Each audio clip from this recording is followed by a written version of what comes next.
Oh, Jesus. CZM and, I mean, rather, 04 and Raffle want Texas, too.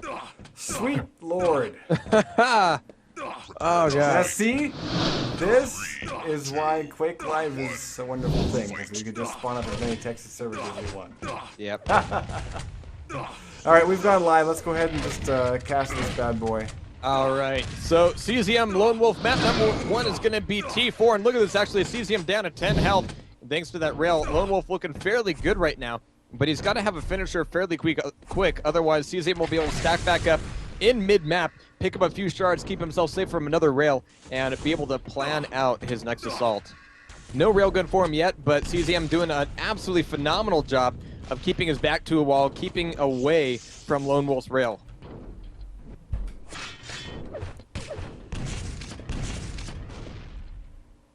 Yeah, I'm going to take a look at Lone Wolf. I've been following CZM for the opening 40. Lone Wolf here does have a rail. Rocket. He's actually done pretty well in terms of stack, and we're waiting for the first real confrontation to break out. They're still kind of feeling each other out, not quite sure where the other is. CZM has just spotted his opponent from above. But Lone Wolf continuing to evade. Yeah, once CZM grabs a railgun, I think we're going to see the pace of this thing change quite a bit.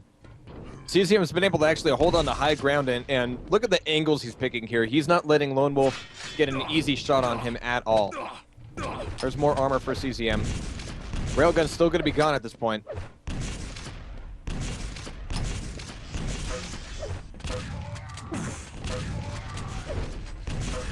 And there's the fight. Here. Yeah, there's the fight over railgun. CZM with 2 more rockets, 1 more shotty to his name. Might have to break this assault out, but actually finds Lone Wolf, and there it is. And Lone Wolf didn't have railgun out at that time. He had plasma out, but now CZM's going to have plenty of time to get back on over towards railgun. Hopefully, he's not going to be too aggressive for it, though. He's going to be able to stack back up and get away with this first. But look at that. That opens up Mega and a yellow armor for him. So even with that railgun, CZM has a whole lot being handed to him on a silver platter right now. He's got to be careful here, though. Lone Wolf, that is. CZM has his number. Hopping over to his Lone Wolf's point of view.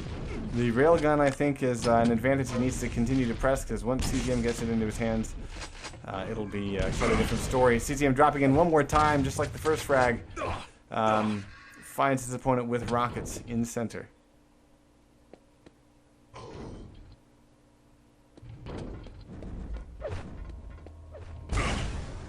Gotta hand it to Lone Wolf, though. 3 minutes in and he's only dead once. Finally, both players have railguns. Still waiting for an epic long-range battle to break out. Looks like we got a little bit of a delay for that to happen. They're still very cautiously tiptoeing their way around the map. CZM opens the door and then spots Lone Wolf just leaving. I think Lone Wolf maybe came into this going, oh shit, it's CZM, I gotta go super defensive. And CZM, he's not exactly hunting either. I mean, he's just playing the map, he's not playing his opponents. And so the pace of this thing is a little bit slower than what we would normally expect on T4. But CZM is not letting Lone Wolf get away with a whole lot.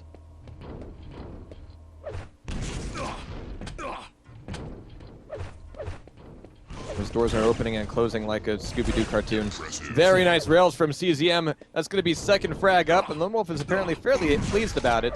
But this is where we're going to see Lone Wolf start to kind of plus forward a little bit more and just try to take CZM down by way of shotgun and aggression, more than just keeping his distance. And even with the railgun, how many hits did Lone Wolf actually pull off there? And actually, how many did he actually attempt? Yeah, 3 of 8. About a 50% rail at the moment, and I think Lone Wolf has 40-something, maybe just under now. But he did have that advantage on CZM for quite a while. CZM wasn't exactly opening up a lot of doors for him, but we didn't see Lone Wolf really trying to force them open either, which could have been better for him, but I think his overcautiousness with the railgun in the early part of this map actually cost him a bit.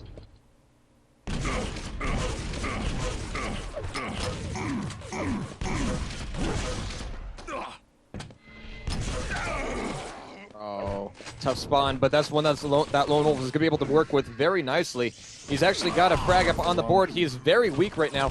Dropping back into mid is going to be kind of a telegraph play. CZM will be able to find him very quickly. Tries to come in for one more shoddy blast, and now look at Lone Wolf. He is shaken.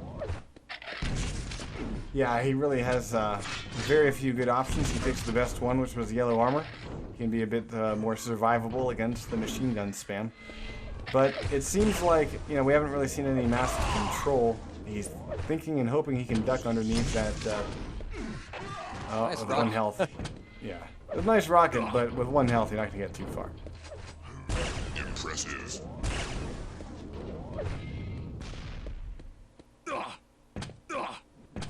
So it's now 7-1, 5 minutes in.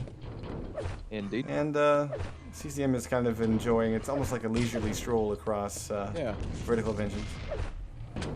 Armor to armor. Here comes Lone Wolf trying to get a little bit more damage, but not having a rail in that situation. Actually, no, I'm sorry, he does have one. But he's also got a CZM rocket between the cheeks. CZM starting to go a little bit more aggressive here, actually. How many times have we actually seen CZM approach Lone Wolf for an attack? Maybe twice? Yeah. Oh, Nice. very nice rocket. That's the kind of puppy power we're looking for. Yeah, exactly. Wag that dog. That-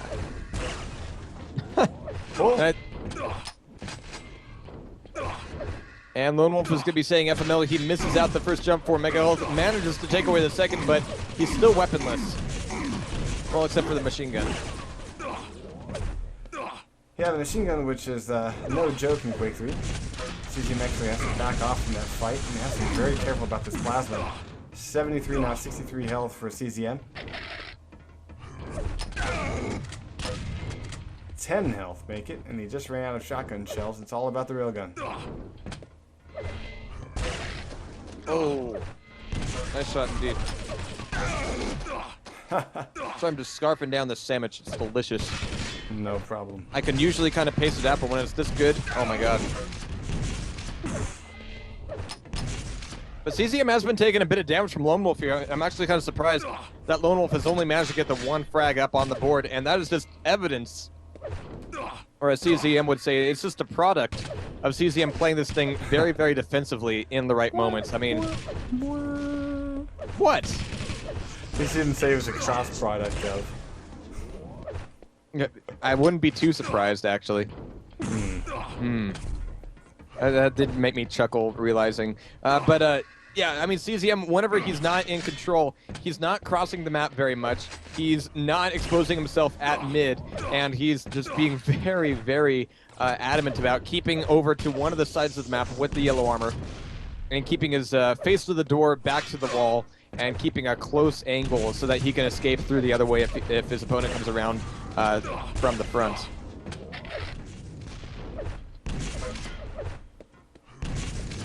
Just past the 8-minute mark here on Vertical Vengeance. CZM pulling away with a 14 frag lead, make it 15. And, I mean, Lone Wolf, yeah, I'm going to switch over to his point of view for just a short while. Well, after that... Well, I wanted to sort of see, you know, what he's trying to put together. It seems like he's losing track of CZM mostly. Vertical Vengeance being a very fast and frantic map, you can traverse it, you know, going from low ground to high ground very quickly with the teleporter play, mid to high with the center room, things like that. You very rarely see players using the jump pads that take you to the mid tier on the outside, and these jump pads you typically only see the one that CZM just took just after a frag, because doing so when your opponent's on the screen, even if all they have is a machine gun, can be a death sentence for you. So absolutely, and actually it's kind of surprising that Lone Wolf has been losing sight of CZM for so often, just because CZM is remaining stationary at a pretty frequent interval, actually. You know, doing those defensive plays at one or the other side of the map, which is, again, not some place that Lone Wolf exactly wants to approach, but the fact that we haven't seen him make those approaches at all just kind of goes to show that, okay, there's not too many places in the map where somebody can be. It's a box. with another box in it. Railgun accuracies right now is 61% for CZM and mere 30% for Lone Wolf.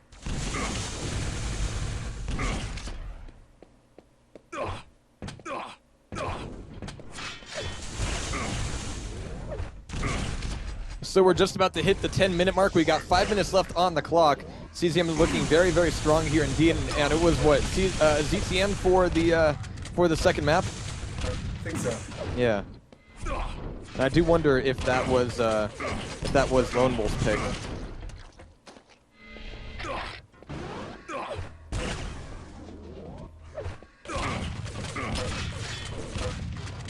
Yeah. So Lone Wolf is demonstrating why exactly you never take those jump pads. Exactly. It definitely looks like a lot of his movements are kind of, you know, being forced by the scenario, and he's not really deciding where to go so much as CZM is pushing him around. Yeah.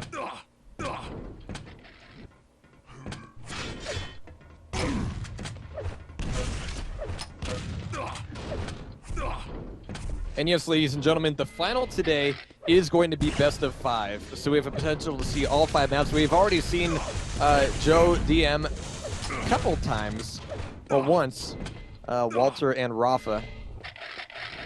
Not bad at all, and actually was fairly close for a little bit of time until Rafa pulled out, you know, being Rafa.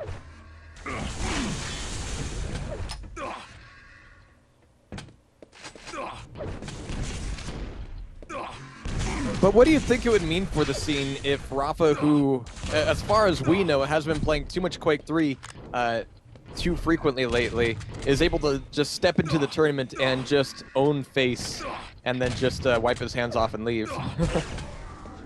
Well, I mean, he did that before Quake Live came out. Right, right. But for all we know, he has been practicing it. You know, 0-4 Toxic, stuff like that. Yeah. And, I mean, I think for a player like Rafa, given that he practices enough, it's... I mean, yeah, it's different, but it's enough the same where he'll feel comfortable no matter what. And it's probably just different in aspects that actually make Rafa's play even more punishing.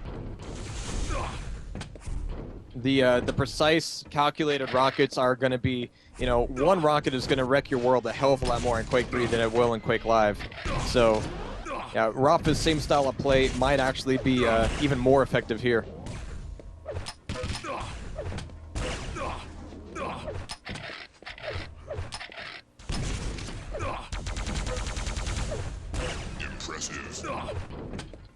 It is really fun to watch CZM rail, though. Absolutely. And actually, I do want to say that this is a huge encouragement for, you know, Quake 3 players new and old, because likely the continuing AG Cups, we might have the likes of Rafa and 0-4 and CZM show up again, but even with that in mind, there's been a whole lot of other players, and we can keep growing this and getting bigger brackets so that no matter what level of play you're at, you can get in a couple rounds and actually have a good day of it, and actually hopefully that these, you know, weekend cups will turn into a league that will give you, you know, an even better chance with group stages and having a little bit more time and not having all the pressure that a 2-day cup has, or maybe in your case a 1-day cup. So I would definitely hope that this is an encouragement to a lot of different players.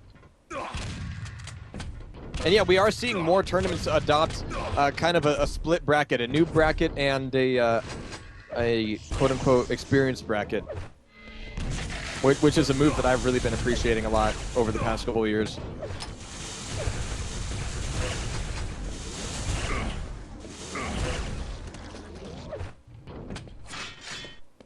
And actually, if there's any time between this and Urban Terror, I do have a North American Quake 2 Dual League match to play. Just one more map. But because of that, I might actually be advancing to playoffs because one of the players in my group has not made it in. So I'm advancing to playoffs. Yay, I'm going to be completely and totally dominated. Hooray. But I'll be in the playoffs, damn it. Yes. That's right. You said it was Quake 2? Yeah. Oh, that's your puppy right there. Yep. Well, there are a lot of people who are better than me at it. And actually, I'm proud to say it because it just gives more credence that there is actually a community there, and there's a lot of competition, and I'm nowhere near top tier. Someone just said if CZM gets 40 frags, he loses his bet on spread. It's 20 seconds. 20 Three, seconds.